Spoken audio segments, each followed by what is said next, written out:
Shalom. First of all, I'd like to give all glory and honor to Yahweh Ba'Shem, Yahushai Ba'Shem, Kakadash. Double honor to the teachers, elders, and apostles, great millstone, likewise, brothers out there putting on the truth, faithfully, fearlessly feeding the sheep unto you, brothers and sisters tuning in. Shalom. Today's lesson is titled Unlawful Migrants.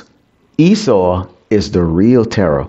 Now, Esau, these Edomites, the so-called white man, has been bearing false witness against the tribe of Israel. In particular, we see now they're bearing false witness against the Northern Kingdom tribes, okay, that are coming across the border, which they like to delicately call migrants. But if you look into the headlines, whether it's on the newspaper or online or on the television, all we are seeing is negative information about our brothers and sisters that are coming across the border. They are portrayed in a manner in which right now there is great resentment. And I'm going to show you this video. But before we get into this video, let me go into the book of Job 20 and start verse 4. And it reads, Knowest thou not this of old, since man was placed upon earth, that the triumphant of the wicked is short, and the joy of the hypocrite but for a moment. And who's the wicked? Esau the Edomite, the so-called white man,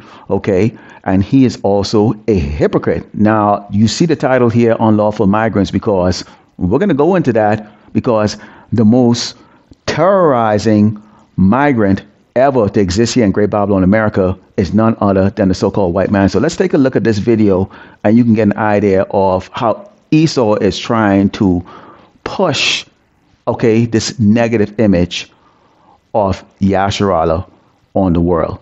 Roseland to Brighton Park, residents are not backing down in the battle over migrant encampments in their neighborhoods. Move over, kids. Migrants are taking over your neighborhood football field in Chicago in favor of a new shelter for illegal immigrants, and residents are outraged. In a city known for welcoming all, the situation in Chicago takes a dramatic turn. The citizens, now fuming with anger and despair against the new coming migrants, speak up against Mayor Brandon Johnson and the government as a whole. We say no. We say no. The mayor sold us out. The alderwoman sold us out. Nobody asked us. Nobody told us. We have more than few thousand people who signed a signature here who said no. We said no. Rage about the city's use of the taxpayers' money and the unsafe streets children have to walk have driven many Chicagoans to a state of fury. When do citizens of the United States of America come first? This bold step challenges the Windy City's promise of shelter. With laws that guarantee shelter for those in need, the city faces a real test, managing this surge without turning its back on its citizens. It's a moment that asks, what happens when the Windy City meets a logistical nightmare? And as you saw in that image there, Esau has managed to rile up a lot of people here in Great Babylon, America, with these cities. Of course, when you deal with Chicago and New York, okay, which are the most populous cities here in Great Babylon, America, you're going to have a lot more diversity of people. I mean, you saw even a Chinese lady, standing up and talking about, they're invading our town. They're invading our town. Everybody's getting together. So you're seeing Asians, so-called blacks, freaking so-called whites, okay, even Latinos, all getting together, in this angry protest against who they calling terrible people that are coming across the border.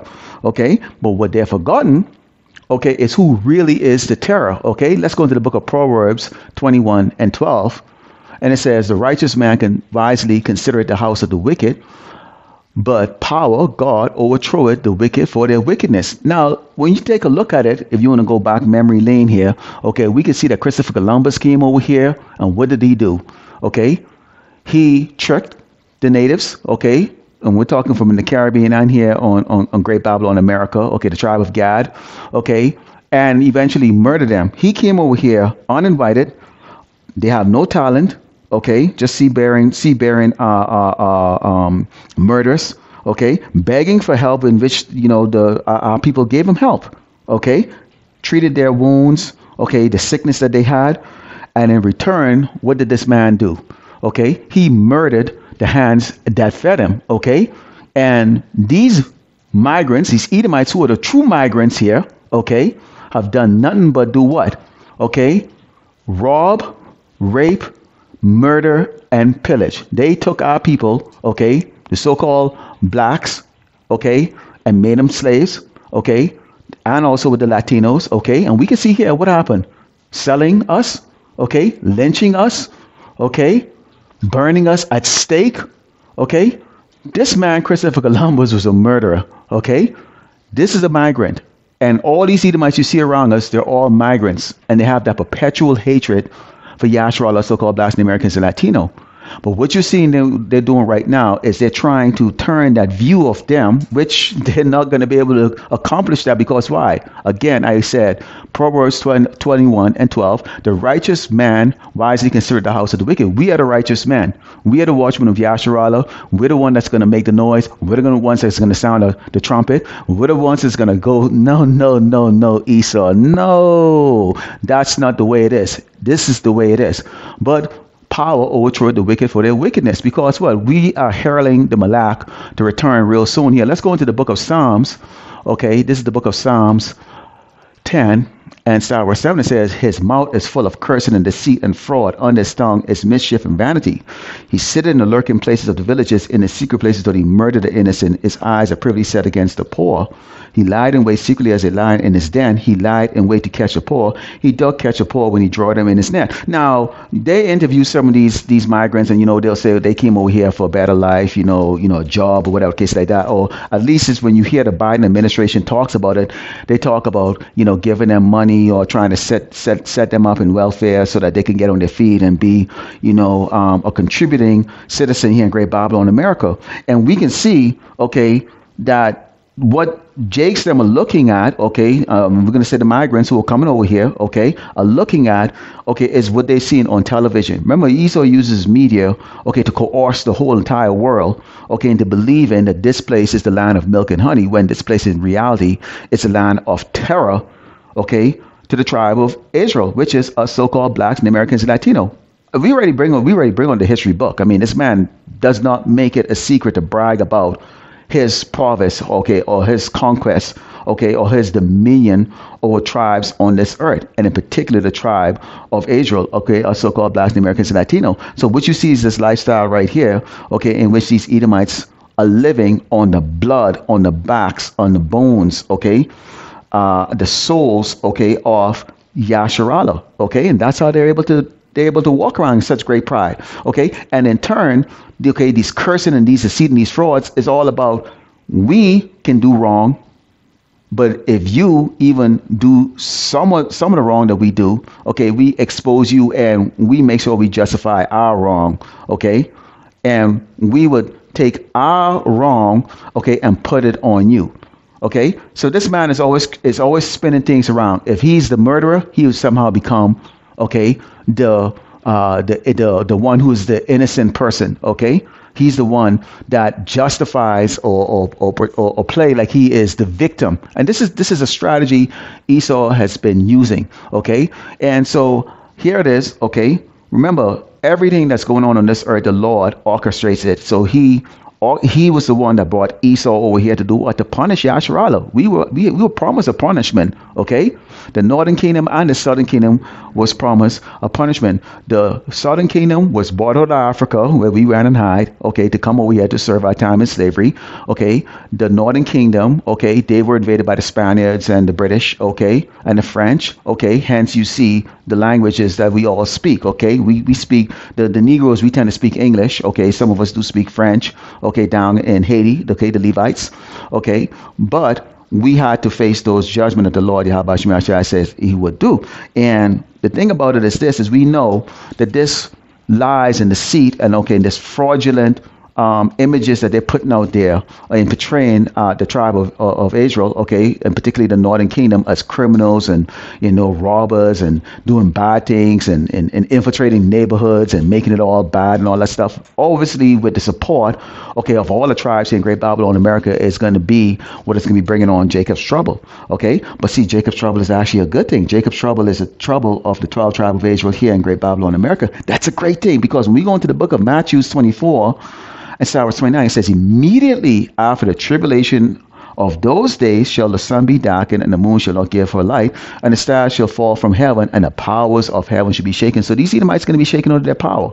Okay, they can be taken down. Okay, we're not talking about your Joe Schmo six-pack. Okay, we're talking about the real short colors in this earth. Okay, they're going to be taken down. Why? Let's take a look at this. It says, and then shall appear the sign of the Son of Man in heaven, and then shall all the tribes of the earth mourn, and they shall see the Son of Man coming in the clouds of heaven with power and great glory. And he shall send his angels with a great sound of a trumpet, and they shall gather together his elect from the four winds, from one end of heaven to the other. So, Lord willing, we are part of those elect, okay, that the Lord Yahweh Shemel Shai is going to send his son, Amalek, to send his angels, okay, to go and gather us and get us out of here. Because why? See, Esau, during Jacob's trouble, is going to commit mass murder, mass genocide of the tribe of Israel. Why? Because they're building the consensus right now with all the tribes in this earth that these people are no good. These people are no good. That's the reason why we go in the highway and the byway. We try to warn you, okay, of the trouble that's coming, okay, to us so-called blacks, the Americans, and Latino, okay, and those who would hear and forbear and go into the house of the Lord is going to be saved, okay, by who? Sin, okay, just before he do what? Destroy Great Babylon, America. So there's going to be a mass murder, okay, of these Edomites by the Lord, okay, Amalek, when he returns. Let's close it with the book of Revelations 12 and 10. It says, and I heard a loud voice saying in heaven, now is come salvation and strength and the kingdom of our power and the power of his Mashiach. For the accuser of our brethren is cast down, which accused them before our power day and night. Esau constantly accuses us, okay, of breaking the laws, eating the abominable food, which he puts into everything. You know, he put pork juice in everything, okay, of being sodomites, of which, of course, that's what he pays Jakes them to do. Okay, all the things, okay, that we break, all the rules and the commandments that we break, Esau has set up snare after snare after snare after snare to ensure that we look as horrible of a tribe as possible before the Most High Yahweh Shemel Shai, so that maybe he can get the blessing, okay? But in the end, Yasharallah wins. Yasharallah always wins. So again, this lesson goes into the fact that Esau is the unlawful migrant. Okay, he is the real terror that's here. There's no terror coming across that border. The terror has always been here. And it's Esau the Edomite, the so-called white man. Lord willing, hopefully that was edified. Let close by giving all glory and honor to Yahweh Bashim Yahushai Bashim Rakakadash. Double on said teachers are listening to parts of great millstone. Likewise, brothers said they put no the truth, faithfully fair to see feet in the sheep. And to you brothers and sisters are doing in Shalom.